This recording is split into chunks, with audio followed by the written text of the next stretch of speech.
Hello, Endersword here again, this time with a video on arenas and some of the strategy and tactics that you can use in the arena system. I know it's still a relatively new thing, so I wanted to go over some of the stuff that you can use in this and go through some matches that me and my team had last week. I just kind of recorded the entire session without sound, and I'm going to go back through some of this to pick out some of the better matches that might have some tactics in them that you could pick up for your own teams. Also, obviously, our level is relatively high. I'm at 66. Our average level is going to be pretty high, but I think this is backwards compatible. The actual movements and kind of strategies and things like that are stuff that's still going to be applicable regardless of what your actual ops level is. And I'm trying in this to pick out cases where we, in some cases, maybe just stomp the other team, in some cases where we're relatively even with them, and then finding cases too where we're overpowered by the other team and have to learn to adapt to those situations, because of course that's what you're going to get out there. Very rarely are you going to get a fair match. You're either going to be in a situation where you are just dominant combat wise, or you're going to be way behind. There's obviously some situations where you can face where the other team is so far ahead that they can just use like speed crews and completely shut you down and there's nothing you can do. But in most cases, you're not going to find that. And I think in a lot of these matches we're going to look at, it's either going to be one player is dominant and then the trickle down is your best can at least kill their second best and so on. So there's always going to be one person that is the strongest out of the 6 people. That's just a reality. But then how can we make up for that using tactics, movement, speed crews, using buffs in key situations, things like that to try and make up for that. So we'll jump in here now. This one happened to be the first match of the night. So here we are against a 67, 64, and 57. We are 66, 63, and 57. So again, they're biggest, a little bit bigger than me. Their second, a tiny bit bigger than ours, and then relatively even on the others. In terms of power, which I don't tend to go by, they definitely are the dominant one, but I think in terms of combat, we're relatively going to be okay. So going into the prep phase, the thing that I'm always looking for is where are the Ferengi cruisers right away. Taking a look at my crew setups to make sure I'm all right, as this is the first match of the night. I've got the mirror crew here on the Velox. I'm going to put in Kira to try and reduce crits, and get DeMarco in place to make sure my isolytic is okay, and it's already time to go. So I'm going in with a cube and Velox, and I'm looking for where are these cruisers. They're unfortunately kind of on their side of the map, all 3 of them. So I want to make my way over, see if I can get any of those. But here, Silky is out with a speed crew first with that Rotaran, and he's going right after that cruiser right away. I'm going to jump on the cube and we'll see how well we match up there. That usually gives you the idea. Are you behind? Are you ahead? You can see a buff is thrown on our side. So I do end up taking that relatively handily, given that I was Titan buffed and he was not. Very often that sort of buff out the gate, getting someone to bring in the Titan right away, and then when you warp in, just instantly hit that, can be pretty big. And you can see up here, Papa Colin has a Mantis as well that he brought. Didn't need to use it yet, but it's often good to have kind of your secondary or tertiary player come out with a Titan, a Mantis, a Cerritos, something like that, to be able to do those buffs when appropriate. And you can kind of tell from the loading screen coming in, you know, what type of team you're playing against. This guy obviously has repaired that cube already, and we're going to take a poke again, this time with the Velox against it, which has the triangle. Doesn't matter as much these days, but does have a bit of an advantage there. And that's where I actually put my my mirror crew there when I've got my cube running the Battleship Strike Team crew. So both of them performed fairly well. Took a little chunk out of the Velox, but it's doing okay. So I think we're overall going to be decent in combat here. See if he yeah, dies given that Papa Colin is buffed. And then it's just kind of a matter of trying to clean this sort of thing up. I find some teams that come in, it takes obviously resources to do the instant repair, something that I certainly don't do a lot, but a lot of teams, particularly on the high end, do actually spend the resources on it, or will just outright buy packs to be able to do it. I'm going to try and stop the Armada here, but unfortunately won't get that in time. I tend to try and keep the two ships on opposite sides of the map because I want to be able to reach different areas here. And I find that chasing down a lot of these speed ships can be pretty difficult. It's nice if you can get a charge on the cube to be able to kill things, but you know, you can't always do that, and you certainly can't really charge on the hostiles here. Always prioritize these cruisers when you do see them. And there, what I did, since I had enough to start a solar armada, I made sure to start that first before killing the cruiser, because the cruiser will instantly give me another 100 directives to be able to start the next one. So I wanted to go be able to collect that. If I had hit the cruiser first, then it would just overflow. You cannot hold more than 100 of each of the directive types, so it's just wasteful if you end up killing more than that without spending them. You can also, and you'll probably end up seeing this a few times, you don't have to complete the kill of the new hostile before you actually get the resources from it. Even though you'll go around in that circle for like 5 seconds, you get them almost instantly after engaging. So if you engage something that's going to give you the last of the directives, you can switch to your other ship and immediately start the armada before that kill is finished. So it's just a little bit quicker to do. They're going up to start one with my cube, my Velox repositioning to make sure that I can defend the one that we're trying to guard in the center here. Picking off this guy, he probably would have lost anyway, but definitely they've got some threats that could take out that ship, especially if it came from their 67, which we're now seeing the cube repaired for.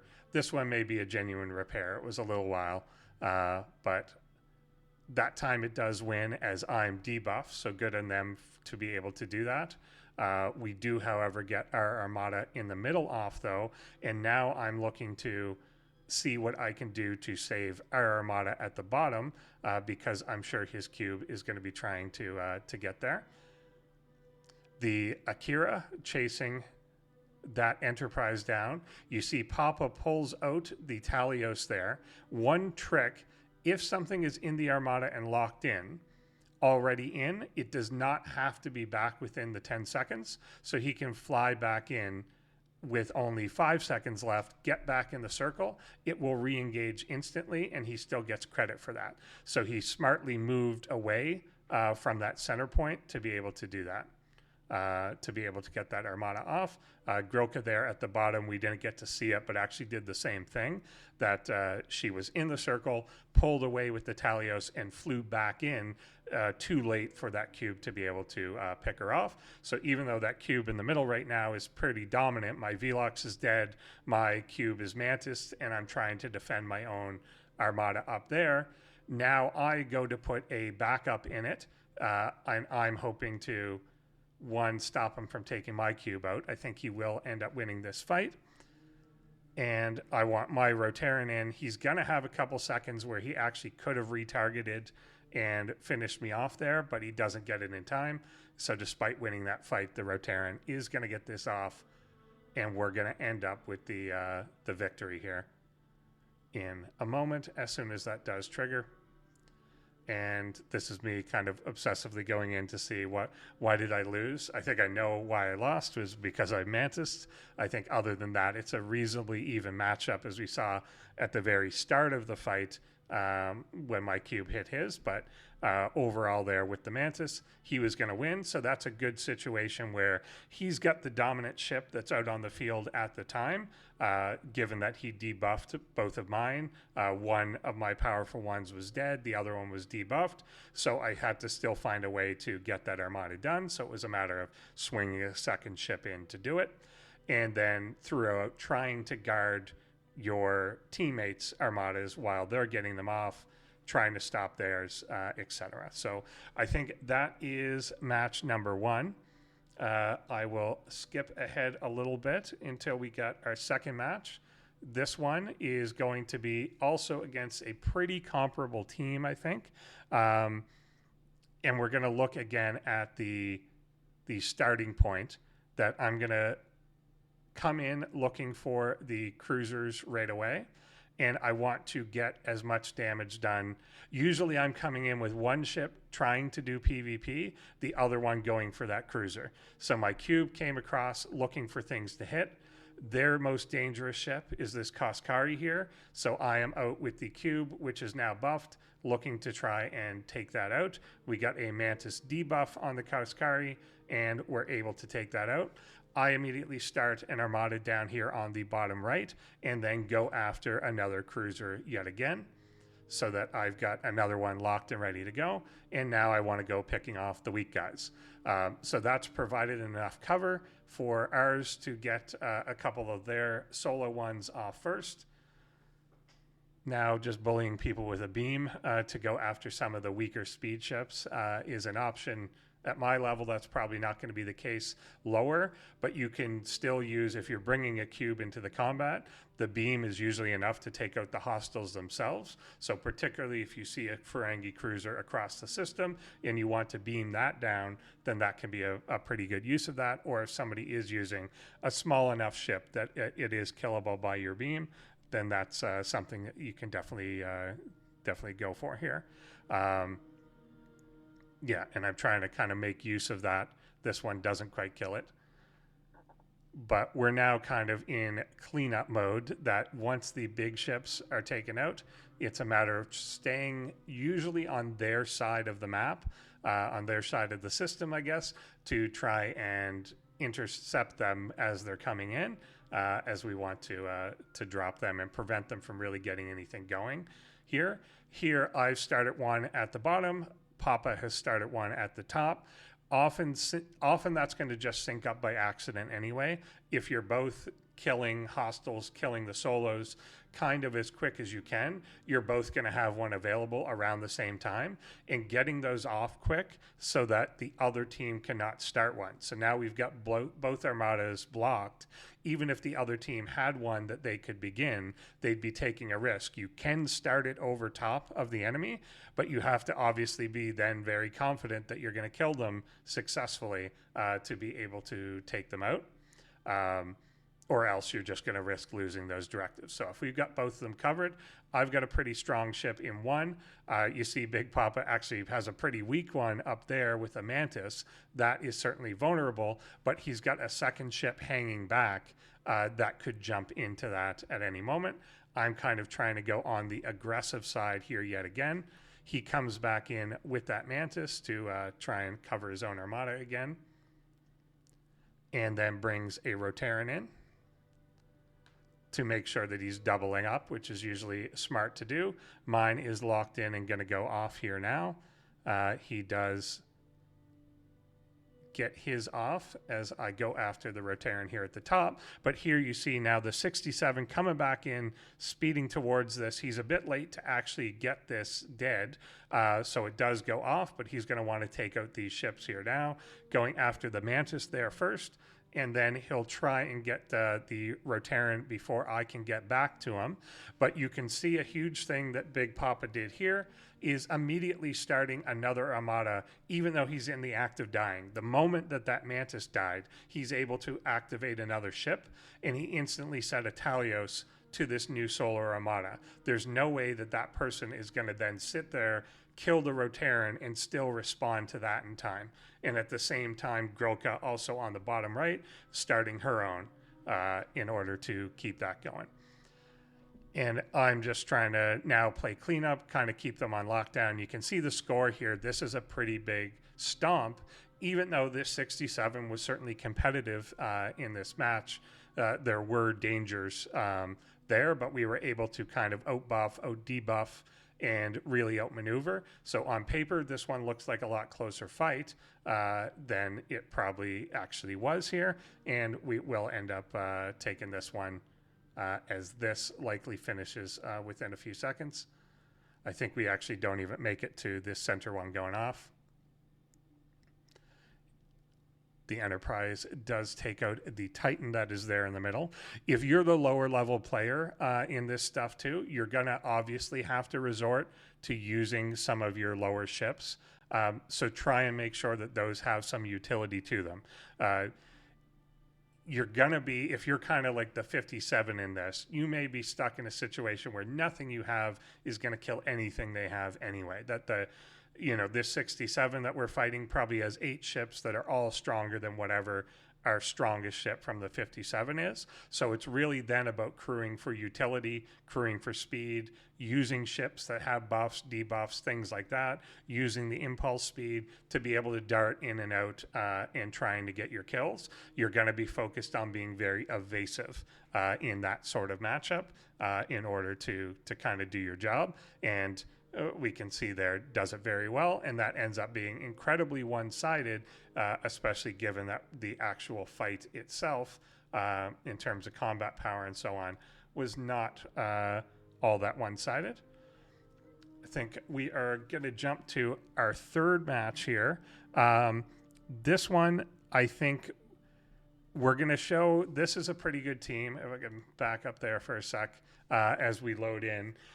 Overall, their power is going to be a fair bit higher than ours. We've got a 67, 66, and 62. So pretty much 2 players that I'm going to be relatively even with, but they're going to stomp the rest of the team. Lowest is 62 is comparable with our second. And overall, comparable power-wise to me. But we're going to look at the opening in this one to see how we just kind of use buffs and use motion to completely shut them down and actually make this team kind of abandon the match and stop fighting. So this one's largely about the opener here as we hop in. The cruiser positions in particular are pretty... There's something that you want to be watching in this first 2 minutes of prep time. It's going to take you 30 seconds to load in, or a little bit longer depending what you're on and the lag of the game. But you're going to have some time to, come in, obviously set your crew and so on. But one thing that you're going to be looking in the last minute or 30 seconds before you can actually jump over is where the position of those cruisers are. And it's important to know too, the locations where the cruisers kind of bounce and take a random direction from them. So there are certain nodes on the map, and you can actually see those points. They tend to overlap with these Armada points here, where there's a little bit of a red that you can't really see on the bottom one, but you can at the top. The ships will transit from point to point, and when they hit one, they will either despawn, which usually won't happen in the arena, but happens in normal systems, or they will then go off in one other direction from that point to go hit another point here. So this one is going to route through the center because it's going to some point way over here. And I'm going to follow this one. You can see this kind of bluish point here. When this cruiser hits it, it's going to go in some direction towards another point. And depending where this goes, if it chooses to go straight up, then we're going to try and intercept it there. And here it is going to diagonally go up towards this top point, and the other cruiser is headed that way as well. This one will bounce up. So we've got 2 kind of on our side of the map. So I want to come in and intercept this top one that is going to bounce right now. It will start to bounce down, and I'm going to come and try and intercept right in its path.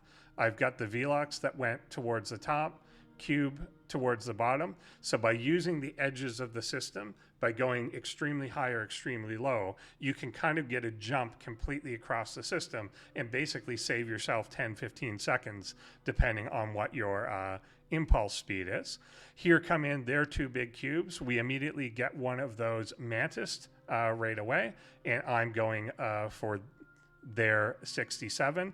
I'm Titan buffed, he's Mantis, no chance, given that we were relatively equal to start with. So then I am trying to go down and hunt the other cube.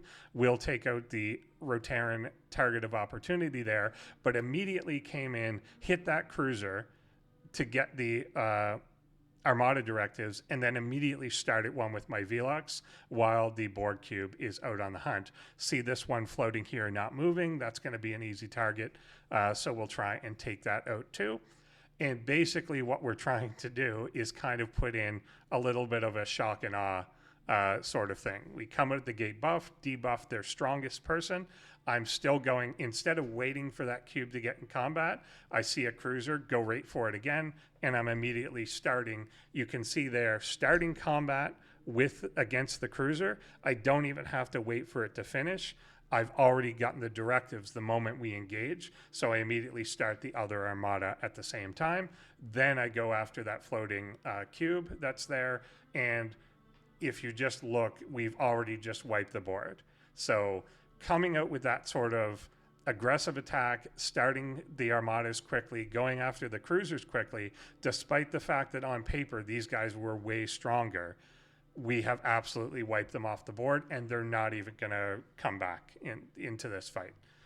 So we've just kind of stopped them at the 17, and I won't bother going through the rest of this because it's, yeah, they just don't come back. Or they're, I guess one did for a second, but basically they're at 17 points at the end, and we do end up taking that one. We're going to look at one team that is quite good here in a moment, and I've faced them in the past. And I'll go to their start screen here because I should shout them out because they are pretty decent.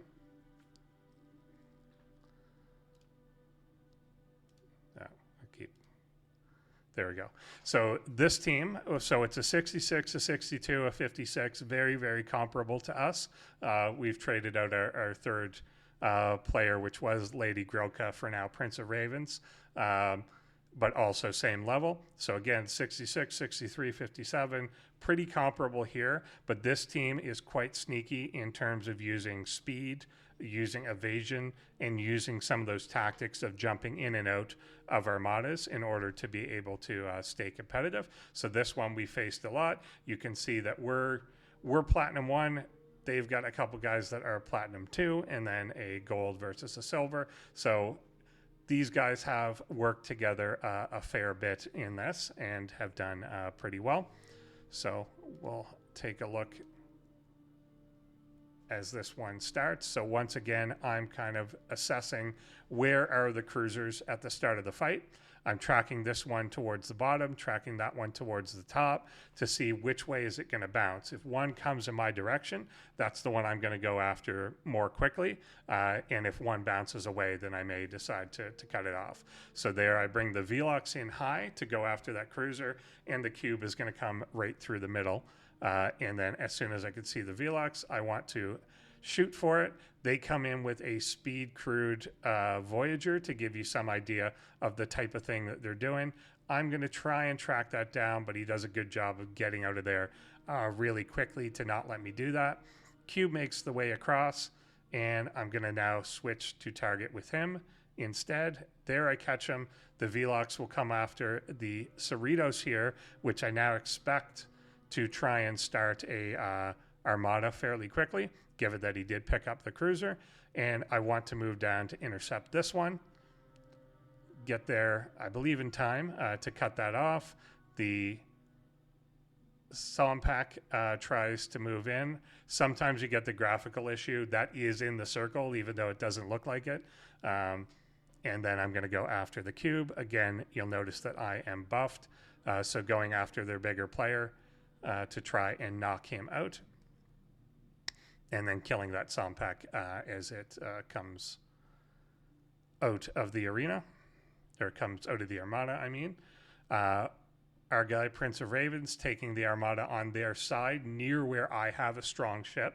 So I think that's something that people often seem to want to start an armada on their own side because it's more accessible.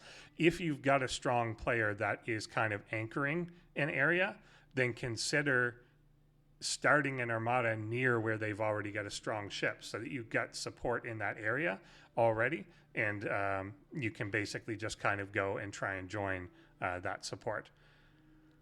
Here I'm trying to balance out going after ships, hostiles versus going after the enemy ships to be balancing out so that I am still getting enough armada stuff to be able to start things and gather points. Something that I've seen a lot of people do, which tends to be the downfall of the really big players, the 70s, the 68, 69s, etc., or whatever's big in your own level range, is they will just go on the offensive PvP wise because that's their strength, and actually ignore killing the hostiles and not finding the right time to go after that sort of thing. But it's really important to be able to do that, to balance out when you've got a moment that you can go after a hostile instead. Here, because a better ship was coming towards Papa Colin, pulled out the Rotaran away from his backup ship so that if this combat ended, he wouldn't be able to instantly go over and kill the other ship.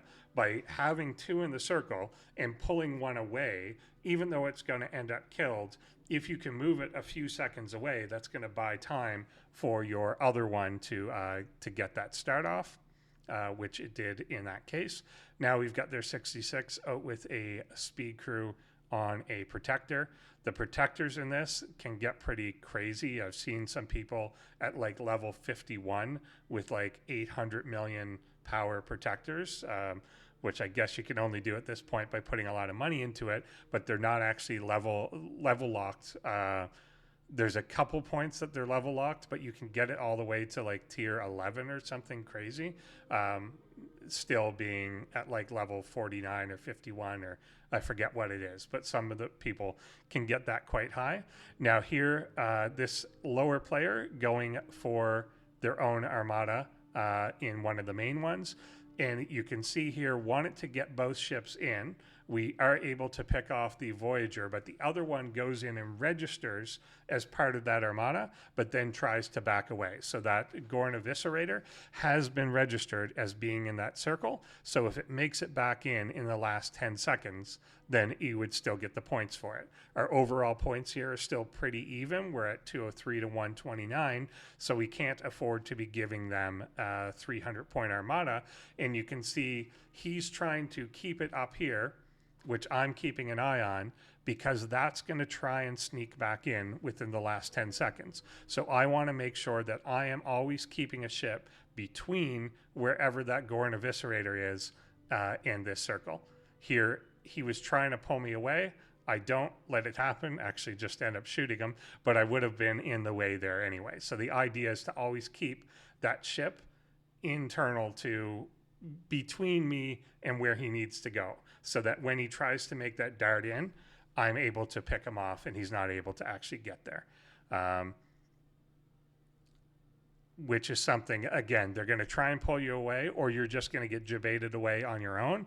That there is another ship that I could have tried to chase down, but I don't want to be caught chasing. I want to always stay kind of in that home base. And you don't necessarily want to stay deep in the circle, because if they get to the circle at all, it immediately activates the protection if they're there with less than 10 seconds left. You need to meet them outside the circle, but you need to start kind of in between. It's hard to come in kind of from the side and do it, particularly when they're speed crewed. Also, just the way that the lag works in the game, if you kind of come in from the side, even though you should be there first, it sometimes doesn't work, and they're already in and registered before you can before it actually activates the combat that you should have gotten. So that can kind of screw things up. I think this team was doing a lot of repair. That's the same Sompak we just saw. So they're using a lot of resources to kind of stay in this one, but they've had a lot of success with it. You can see that their rank is quite high.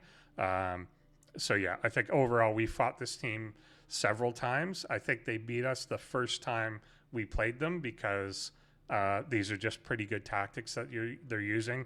They're making a good use of speed, and they do have a reasonable strength to them. You know, their second best, I think, could take out our second best and so on. But then I had the advantage over their top, particularly given that we were making good use of buffs and so on here. So I think this one, well, I know this one does end up going our way, and we're trying to wait for now. This armada here at the top is going to end up being the clincher if we hold it well. So again, Papa Colin, I believe, is the starter of this one, but is not going right towards it. is going to hang back for a bit. We'll send in the Talios now to register as in the Armada. And that Rotaran has not yet gone, but I think we'll come in and register now. I'm going to start my own here so that we've got a backup plan to it. But basically, either of these would now at this point clinch the win. Raven on the top right there is still going. Oh, yeah. I've got a Velox that's completely stuck in combat that I can't actually move at the moment in this. So I'm really down to the one ship, but I think we're enough to carry the win here at one point. Anyway, apparently I'm confident enough that I just kind of stay on the screen. I think I ended up restarting the game right now to try and get it stuck in combat. So the video ended up freezing on the screen for a tiny bit. But yeah, I think this team's quite good. We ended up fighting them right after this as well and took that one too. But I think they're very tricky. If you don't get right on them, then they can pull off a lot of those armadas and basically be able to take the win. So yeah, their victory ends up happening in the background while apparently I was stuck on the chat screen with one of my ships stuck. And I think ended up doing, yeah, here's a restart with the black screen. And gonna jump to, yeah, I think that, yeah, that's the same team again, which we did end up taking as well.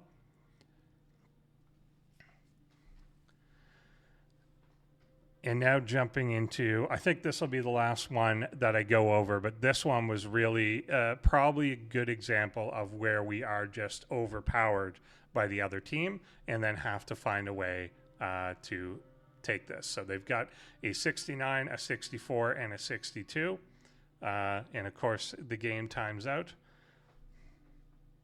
Jump ahead a little bit just before prep time.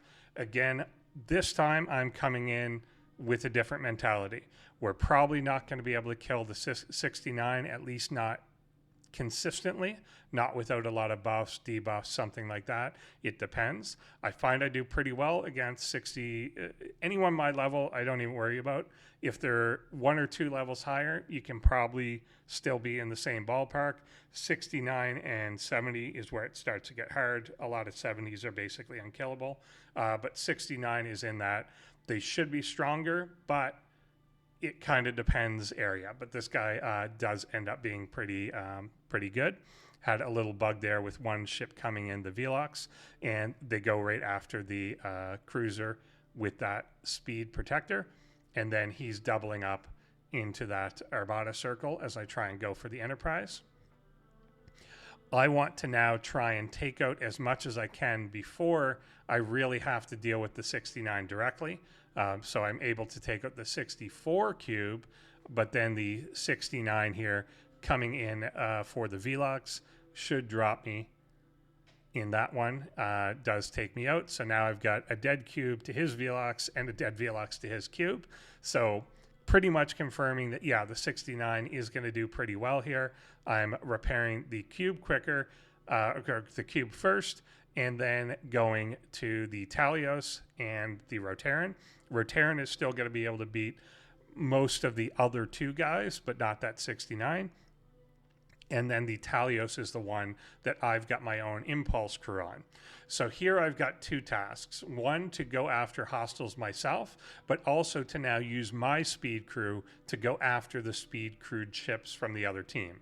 This protector is able to get away from heavy things that I've got because they just move too slow. So I'm going to try and use it to take out the things that they're using to be able to take these hostiles out. The important thing to know for impulse stuff, of course, is if a ship is dead, unless they instant repair it, then they're not going to be able to use that crew on another ship until it's back in the fight. So by taking out the speed crews whenever you can, is usually a good thing, just because it can shut down their ability to go and farm the hostile part as much as possible. It's clear that their strategy that they kind of want is that the 69 is going to dominate the combat, while you can see the 64 and 62 are out really collecting the hostiles and doing the armadas. That's kind of what we tend to do on our end. I go and dominate the PvP, but then the other two players are usually more focused on making sure that they get their armadas off, protected, things like that, done pretty well. So here I'm still trying to go after anything that's going to stop them from getting their armadas off. I'm trying to go after the things on the fringe here, and I'm basically trying to avoid combat with the 69 unless I think I can end up taking them out here. So stuff like the 60 epics, I'm going to have an okay chance on. Stuff like the cube is going to be a lot harder, so I'm largely going to ignore, not ignore, but avoid that sort of fight if I don't have to take it, and try and get multiple kills on these other things instead. Here, I'm really focused on that center armada, and I want to make sure that we shut that down as much as possible. And I think it's this guy, Kairos, that is owning that. So I'm trying to keep track of where each of these guys is at the moment in order to be able to take that out. Now here with the cube so damaged, I think I am going to take a shot with the Rotaran, given that the time is running out. And the thing here too is my cube has repaired. So I actually want to get the cube back into play if possible. And I'll send it out to see if I can get there in time. It's going to be too late. But the idea there was intentionally kill my Rotaran. It could either win, surprisingly, or I kill it off and I'm able to activate my cube again. I'm going to be, a little late getting there, even though graphically it seemed like I was going to. But he's got two ships there anyway, so good backup in that spot to be able to get that armada off, whether I get the cube or not. But I know that after this, given that that's damaged, I could probably take it out. There he runs the Rotaran away, but I'm going to stick by the cube and try and finish that off, which it is slow to do.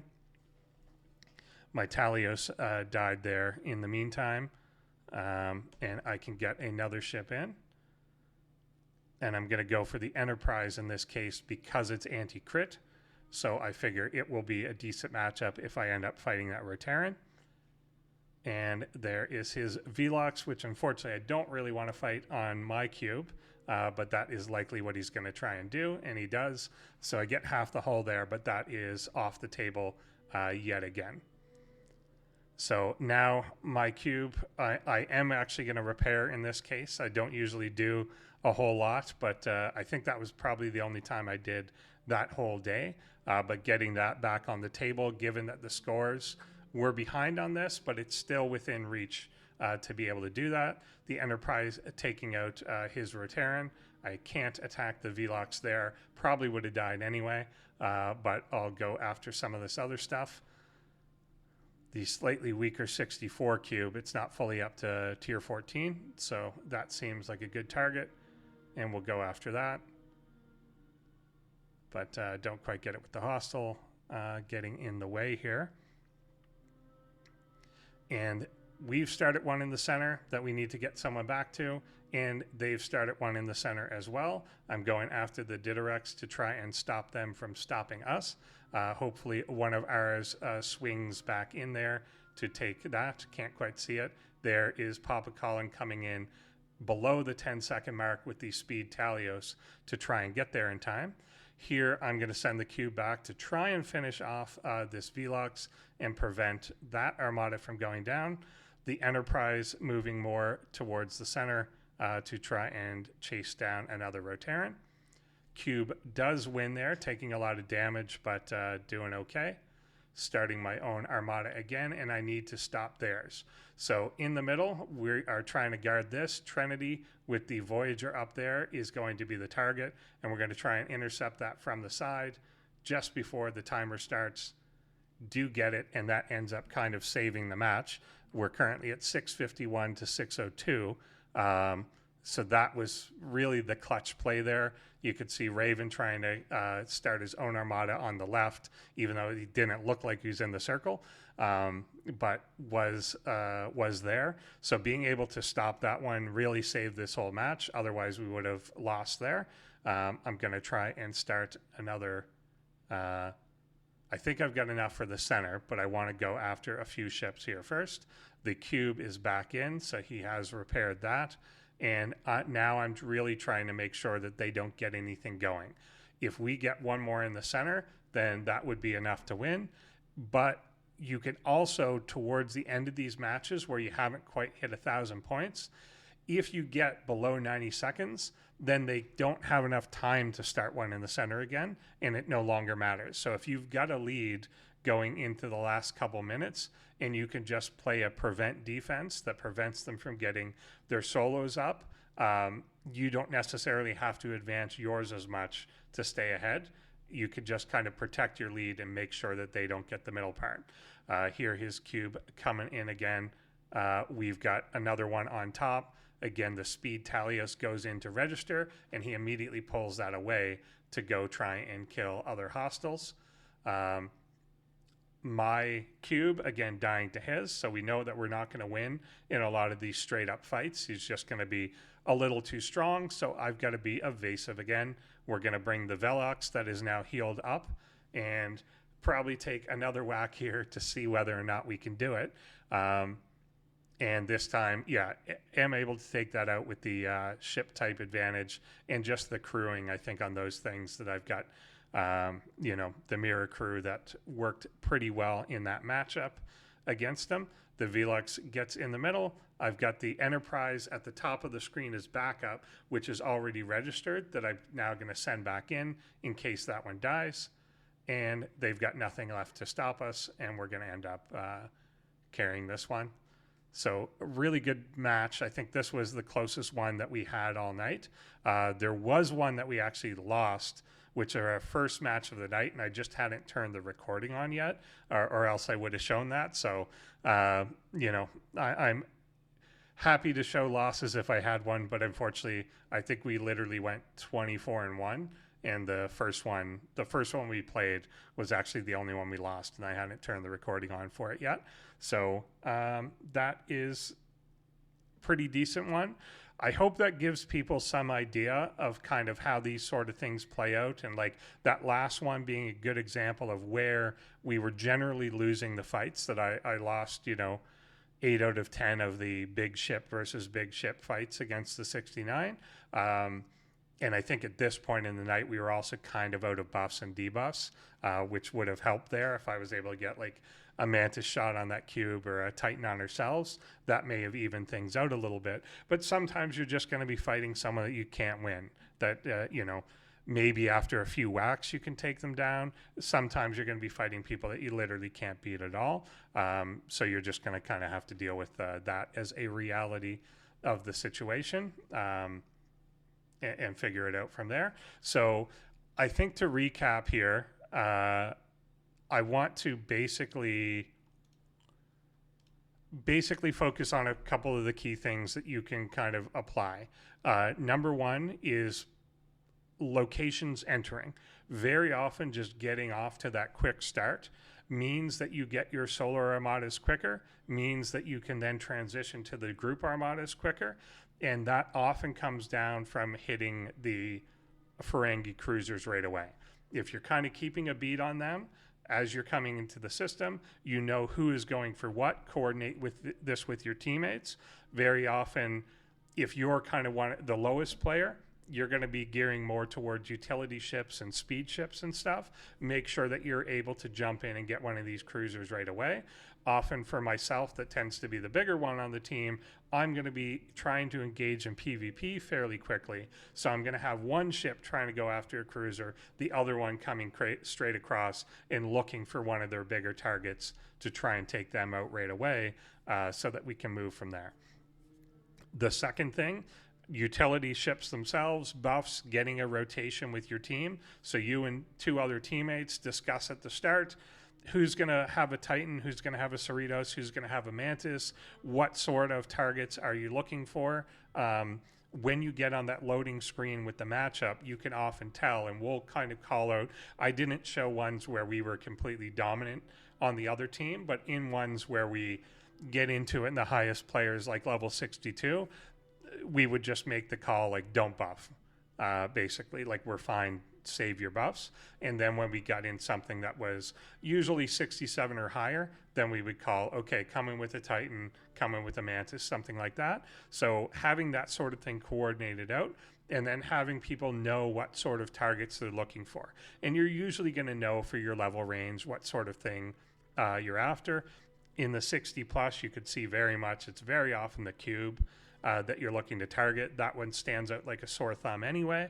If you're lower, it may be the 60 epics, it may be a Sanctus, it may be something like that. Whatever the strongest ship in your level range is, you kind of want to have your Mantiser knowing that's the one that I'm going to Mantis.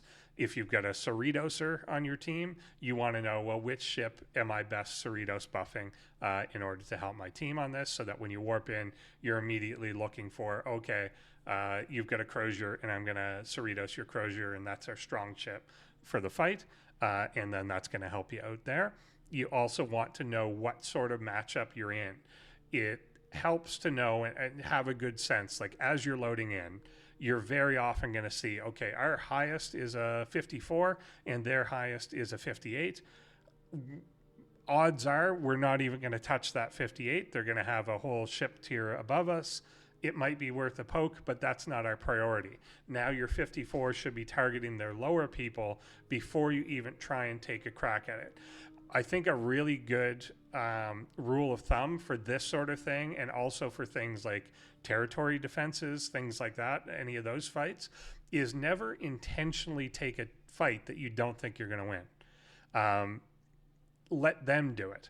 They may be chasing after you, and that 58 may kill your 53 ship, but let them do it then. You might as well be trying to target hostiles, trying to target other players, trying to even just move away from them. Make them spend an extra 5 seconds in impulse speed trying to catch you. That's true in territory. It just saps their time. Every extra second that your ship is alive is a potential point for your team. And in this thing too, every time you die, you lose, the other team gains 5 points, but also you're sucking time away from them. If you crash into them and you know you're going to lose that fight, then you're just giving them points and you're giving them time back, because they don't have to spend the time or often the energy and the anti-lag resources. You can see a lot in this sort of video that I'm often tracking down, or like you're trying to click and re-click and doing all kinds of things because it's not quite targeting right, and you never know the lag the other players are experiencing. So make them solve that problem instead of you solving it for them and crashing into them. The one exception to that, of course, is if you're trying to defend one of the armadas that your team is doing. It often then is beneficial if somebody is coming in say that last 20 seconds, and you've got a ship that can intercept somebody that's going to kill your teammate that is about to launch that armada. Then that's one of the times that you do want to come in and sacrifice your ship in order to buy time to be able to save your friend, get in the way, things like that, and get your armada off. That's what you want to be doing, but only in that sort of key situation. You can see in a lot of these, the evasion part, using the space on the outside of the systems can be helpful. Using the warp in, particularly once you get a team that is pretty dominant against you combat-wise, they're going to be on your side of the system trying to block you as you come in with new ships. Coming in at the North Pole and the South Pole can give you a jump past them, and then you can just kind of carry on to the other side. So now they're having to come all the way back to try and take you out, that sort of thing. Also pulling people to one side and then using a fresh ship to start an armada, as long as you've got the warp speed and impulse speed to be able to do it, you can actually start one of the solar armadas from your base. And if you warp out, start it and warp out immediately, you will arrive basically as that 10 seconds is going to go. Or you can kind of begin the warp and then click on the start if you're a little bit slower than that to get in. But basically line it up so that as the ship's entering the system, they've only got 3 or 4 seconds to respond before you're in that circle, and that is set off. Another thing too is just never get tunnel visioned in on anything. It can happen sometimes, particularly if you're stuck in the PvP mode of things and you're kind of the killer. It's always, as you saw throughout this, I was constantly going off and killing a hostile, particularly if you saw the Ferengi hostiles. Even sometimes if you don't need the directives, you want to deny them from being available to your opponent. Also, those ships are worth a little bit more in points. If it ever came down to that small amount, that sort of thing can make a difference in who wins or loses. But particularly, yeah, if it's on their side or it's something they may be going for, go after those cruisers to make sure that you've got them, that they're off the map for the other team so that they can't jump on that sort of thing. And I think one of the other aspects, crewing and counter crewing, because you're going to be using multiple ships likely in this, it's, you know, you're going to have ships die and you're going to come in with a backup.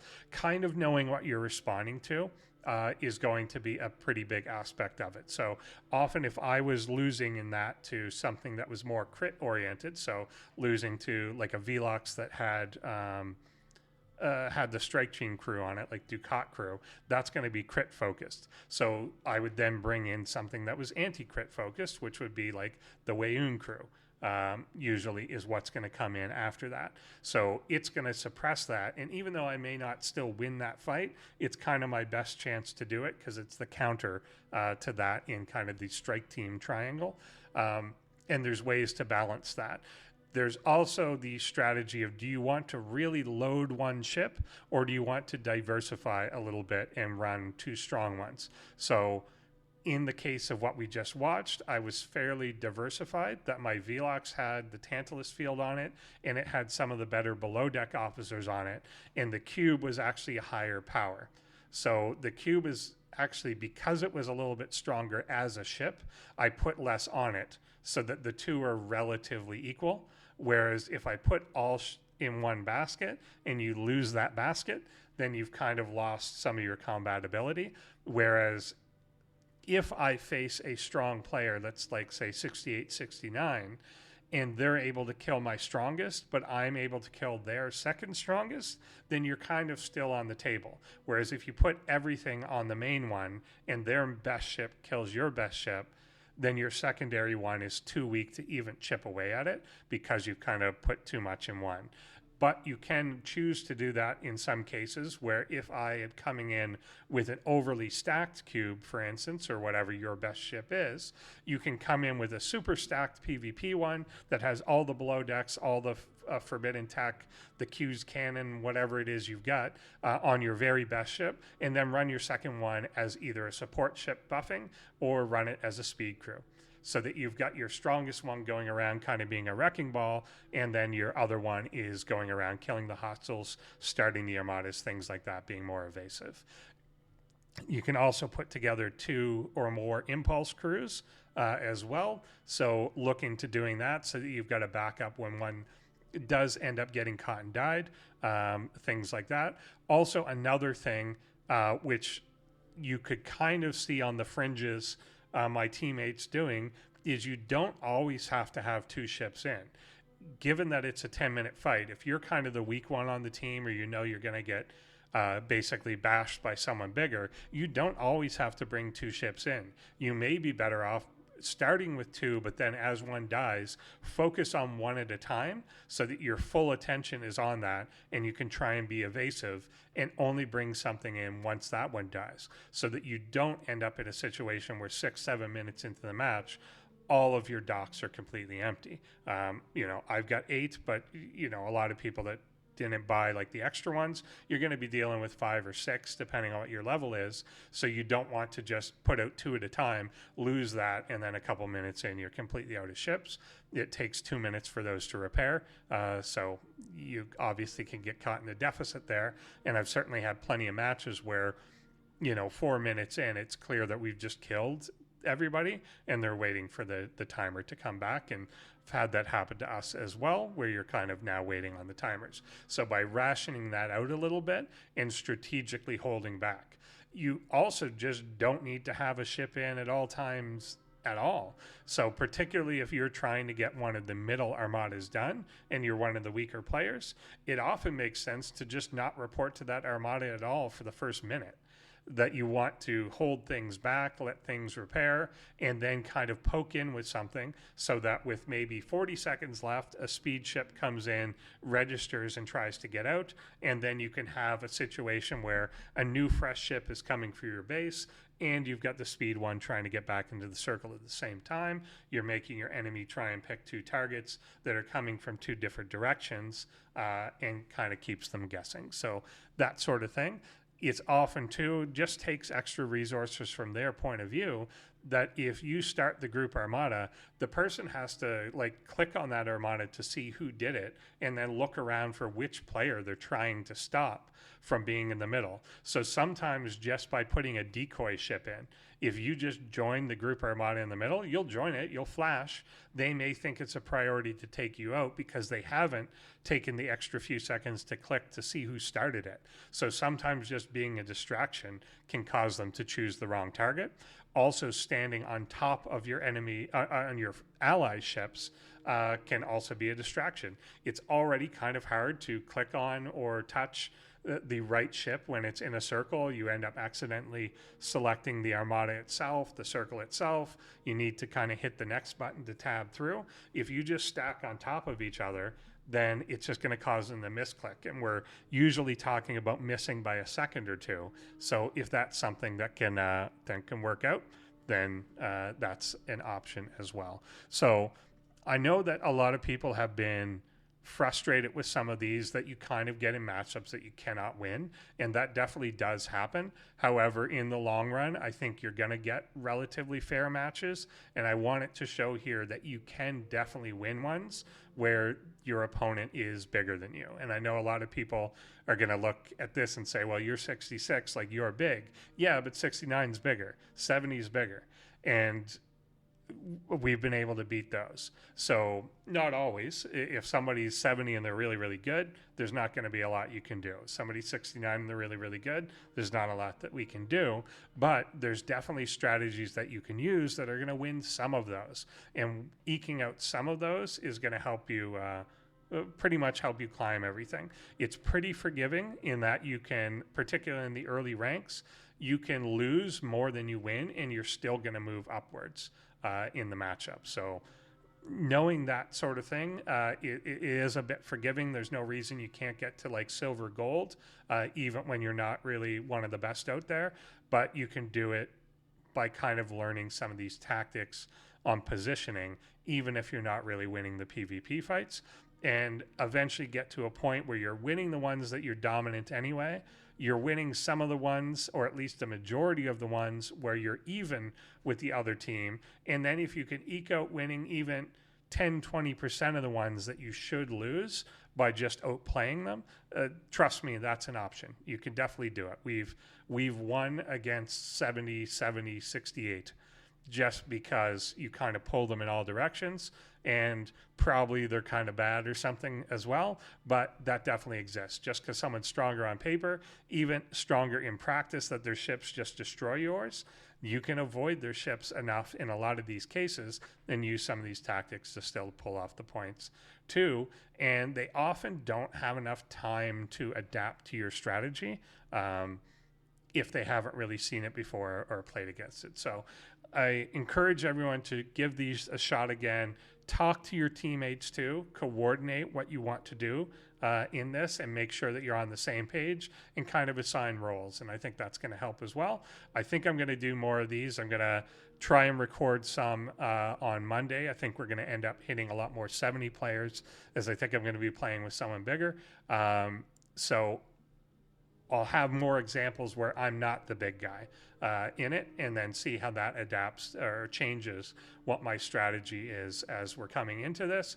But you could see kind of my teammates, even at 57 and we're up against, high 60s, was still getting armadas off, getting kills, getting the group armadas by using speed, tactics, evasion, things like that. So it is possible to do, and I encourage everyone to look into it.